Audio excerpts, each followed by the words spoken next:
Hi, welcome to my channel. இன்றைக்கி ஒரு சிம்பிளான ஈஸியான ஒரு ப்ரான் ஃப்ரை எப்படி செய்யணும்னு பார்த்துக்கலாம். ஃபஸ்ட்டு அந்த ப்ரானை க்ளீன் பண்ணணும்.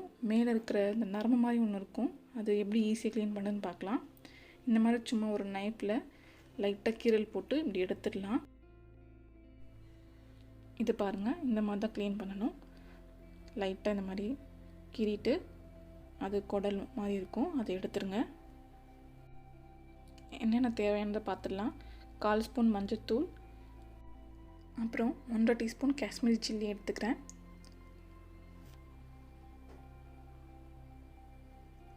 அதுக்கப்புறம் 1.5 டீஸ்பூன் கோரியண்டர் பவுடர் எடுத்துக்கலாம், தனியாத்தூள் எடுத்துக்கலாம். அப்புறம் டேஸ்ட்டுக்காக சால்ட்டு, பிங்க் சால்ட் எடுத்துக்கிறேன்னா உங்கள்கிட்ட என்ன சால்ட் இருக்கோ அதை நீங்கள் ஆட் பண்ணிக்கோங்க. அதுக்கப்புறமா 1.5 டீஸ்பூன் இஞ்சி பூண்டு விழுது எடுத்துக்கலாம். அதுக்கப்புறம் நம்ம அந்த நரம்பு எடுத்தோம் இல்லைங்களா, அதுக்கப்புறமா நான் மஞ்சள் தூள் போட்டு உப்பு போட்டு தண்ணியில் வாஷ் பண்ணி எடுத்துருக்கேன், அதையும் நான் ஆட் பண்ணிக்கிறேன். அதுக்கப்புறம் இது எல்லாத்தையும் நல்லா போட்டு மிக்ஸ் பண்ணிக்கலாம். எல்லா ப்ரான்லையும் படுற மாதிரி நல்லா மிக்ஸ் பண்ணிக்கோங்க.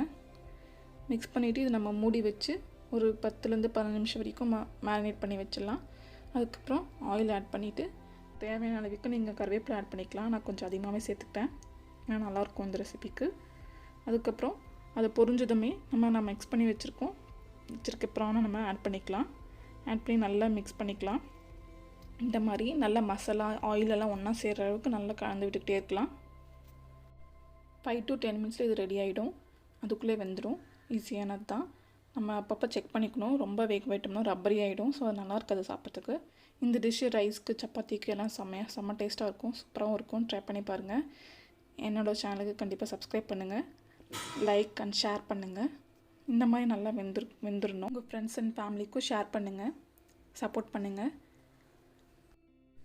நான் தண்ணியும் சுத்தமாக ஆட் பண்ணலைங்க. ப்ரான்லேருந்து வந்த தண்ணி தான், ஸோ தண்ணி தேவையில்லை. அதுலேருந்து வர தண்ணியிலே அது வெந்துடும். இந்த மாதிரி கட் பண்ணி பார்த்து நான் அதை டேஸ்ட் பண்ணி பார்க்குறேன். ஏன்னா இந்த ஸ்டேஜில் தான் உப்பு காரம்லாம் பத்துதான் பார்த்துட்டு பத்தலைன்னா போட்டுக்கலாம். இப்போது ரெடி ஆகிடுச்சு. இப்போது நம்ம PRAN fry ready. Thanks for வாட்சிங்.